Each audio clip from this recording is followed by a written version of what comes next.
थोड़ा ध्यान लगाकर सुनना। हरतालिका तीज शिव महापुराण की कथा ही नहीं, आप जो तीज करते हो, हरियाली करो चाहे सातुड़ी करो, उस तीज की महत्वता क्या है, इस हिंगोली की शिव महापुराण की कथा में अपने को समझना है कि उसकी मूल तत्वता, उसकी महत्वता है क्या, उसका महत्व क्या है।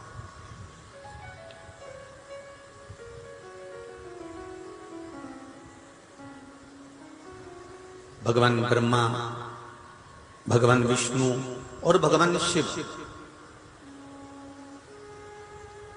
इन तीनों की जो अर्धांगिनियां, ब्रह्माणी, लक्ष्मी और पार्वती, इन तीनों ने तप कर कर, साधना कर कर ब्रह्मदेव को, भगवान विष्णु को और भगवान शंकर को प्राप्त किया। और तीनों ने प्राप्त कर कर तीनों देवताओं से वर मांगा कि वर हमको ऐसा दीजिए कि हमारे तप साधना का फल नारी को तीज के दिन प्राप्त हो जाए। अब देखिए जरा, एक ही व्रत से, एक ही उपवास से उसको संपूर्ण तप साधना का फल प्राप्त हो रहा है, संपूर्ण तप साधना का फल उसको मिल रहा है, मात्र एक व्रत से। केवल एक व्रत कर रहे हैं, संपूर्ण तप साधना का फल उसको प्राप्त हो रहा है। ऐसा कोई व्रत, ऐसी कोई साधना, ऐसा कोई शंभो शरण घड़ी रे घड़ी मुख काटो, दया करी मैं दर्शन आपो, शंभो शरण घड़ी मांगो घड़ी रे घड़ी दुख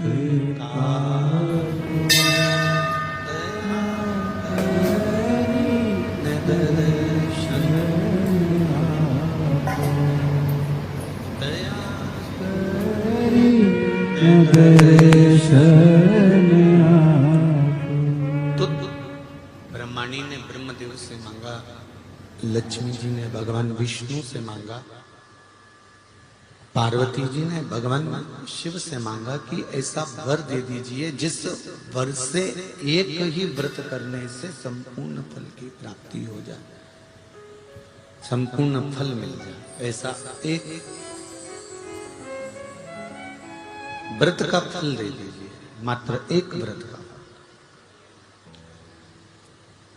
अब देखिए, हरियाली तीज करने वाली माताएं थोड़ा ध्यान से सुनना।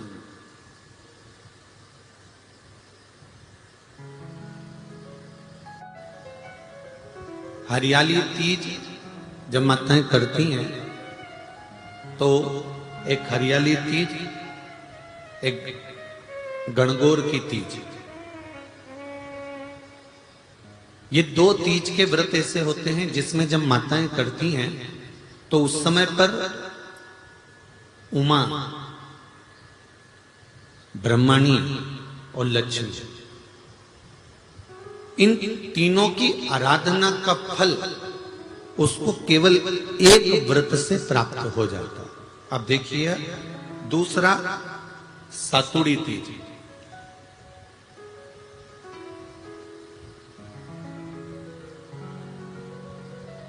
इसमें उमा और महेश्वर, उमा और महेश, ब्रह्माणी और लक्ष्मी, इन चार के व्रत तप का फल एक साथ सातुड़ी तीज के दिन प्राप्त हो जाता। अब आती है हरतालिका तीज। आप लोग करते हो हरतालिका? यहाँ लोग करते कि नहीं करते? करते हैं यहाँ पे हरतालिका? कौन कौन करता है? जरा हाथ उठाओ तो जरा। अरे सभी करते हो, रखो रखो, बहुत बढ़िया, बहुत अच्छी बात। एक आती है हरतालिका तीज। इस तीज का व्रत माता पार्वती बेलवृक्ष के आनंद के साथ में फुलेरा बनाकर करती है, और जिसमें इस हरतालिका में माता पार्वती जी के जितने जन्म पहले हुए हैं, माता पार्वती का जन्म तो 52वें नंबर का, 52 नंबर पे माता पार्वती का जन्म है। इससे पहले तो माता के 51 जन्म पहले हो चुके हैं, 51 जन्म माता पार्वती का पहले हो चुके हैं। तो वो जितने जन्म माता पार्वती पूर्व में ले चुकी हैं, ब्रह्माणी जितनी बार ब्रह्मदेव के साथ में विराजमान हो चुकी हैं, इंद्राणी जितनी बार इंद्र के साथ विराजमान हो चुकी हैं, और लक्ष्मी चाहे वो राधा के रूप में हो, चाहे वो रुक्मणी के रूप में हो, चाहे वो सतभामा के रूप में हो, चाहे वो यमुना के रूप में हो, चाहे वो गंगा के रूप में हो, जितनी बार माता लक्ष्मी ने रूप धारण करे हैं वो सब रूप में, और माता पार्वती अपने सारे रूप में, ब्रह्माणी अपने सारे रूप में, लक्ष्मी अपने सारे रूप में इस हड़तालिका तीज के व्रत को करने के लिए आतुर रहती हैं। और इस व्रत को कल कर एक दिन में ही संपूर्ण विश्व का जितना तप है, साधना है, उपवास है, सबका फल एक साथ एकत्रित कर लेती हैं केवल एक व्रत में, हरतालिका तीज। अब एक बात ध्यान से सुनिएगा, सारे व्रत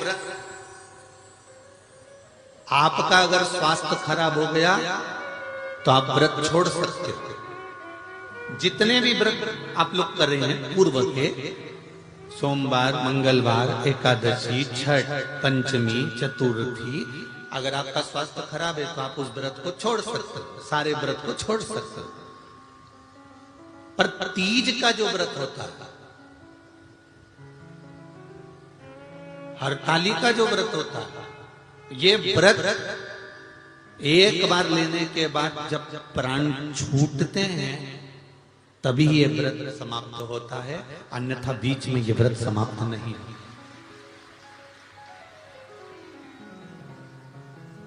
ये व्रत समाप्त होता ही नहीं है। अगर शरीर से नहीं बनता कि अब हमारी अवस्था हो गई, अब शरीर से नहीं बन रहा है, तो भले एक पहर की पूजन कर कर, एक पहर का नियम धारण कर कर, एक पहर का स्मरण कर कर, एक पहर का पूजन कर धारण करो, और उसके बाद में भले आप थोड़ा सा जो भी आपको लेना है वो कर लो, पर इस व्रत को करना ही पड़ता है। इस व्रत का नियम ही यही है। इस व्रत पार्वती मैं तुम्हें प्राप्त हुआ हूं, यह हरतालिका तीज के व्रत का फल है। शिव जी कहते हैं पार्वती जो नारी हरतालिका तीज के व्रत का स्मरण करती है, फुलेरा जो बांधा जाता है उसमें 5 माला से ज्यादा माला लटकना चाहिए, 5 से कम नहीं। कितनी? जैसे माला जो लटकाते हो वो 5 से ज्यादा होना चाहिए। 5 तो जया, विषहरा, शामली बारी, दौतली, देव, इससे अधिक होगी चलेगा, पर इससे कम फुलेरे के अंदर माला नहीं होना चाहिए महाराज। दूसरा,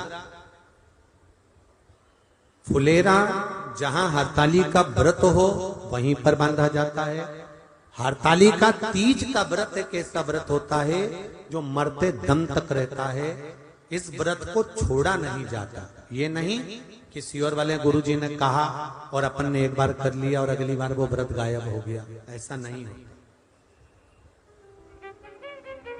हरतालिका तीज अखंड सौभाग्य के लिए, वंश वृद्धि के लिए, कार्य सिद्धि के लिए और कुंवारी कन्याएं उत्तम वर प्राप्ति के लिए, आनंद सुख के लिए करती हैं। ऐसा नहीं है कि केवल स्त्री ही करती है। जब नारी किसी कारणवश व्रत नहीं कर पाती तो पुरुष इस व्रत को धारण करते हैं। 30 अगस्त को, यही 30 तारीख को, कल 29 है, परसों 30 तारीख को हरतालिका तीज रहेगी। आप सब अपने हृदय से, मन से इस व्रत को कर कर अपने जीवन को सार्थक बनाइएगा। जो करते हैं, कितने लोग करते हो, जरा हाथ उठाइए हरतालिका तीज। इतने सारे करते हो, अरे बाबा धर लो, प्रणाम प्रणाम, आपको बहुत बहुत नमन करता हूं, बहुत बहुत सारा। फुलेरा बांधते हो? नहीं, अब की बात बांधना। मंदिर में करते हो तो मंदिर में, घर में करते हो तो घर में। फुलेरा वंश की वृद्धि करता है, फुलेरा अखंड सौभाग्य देता है, फुलेरा मन की कामना को पूर्ण करता है। जो बेटियां जिनका विवाह नहीं हो रहा हो या बेटे जिनका विवाह नहीं हो रहा हो, वो 7 स्थान पर कहीं फुलेरा बंधा हो तो फोन लगाकर पूछना कहाँ बंधा है, वहां का दर्शन करने। एक फूल में हल्दी कुंकू लगाकर शिव जी को चढ़ाकर फिर वहां से जाना। 7 स्थान के फुलेरे का दर्शन अवश्य करिएगा। जो व्रत नहीं करते हैं उनसे निवेदन है, कहीं हरतालिका हो रही हो तो वहां बैठकर अगर भजन हो रहे हो तो थोड़ी देर भजन गाने चले जाना। अपने मोहल्ले में, कॉलोनी में, सोसाइटी में कहीं हरतालिका तीज का व्रत हो रहा हो तो 2-4 मिनट जाकर दर्शन जरूर करना, जिससे भोलेनाथ आपका अखंड सौभाग्य करे और आपके मन की कामना पूर्ण करे।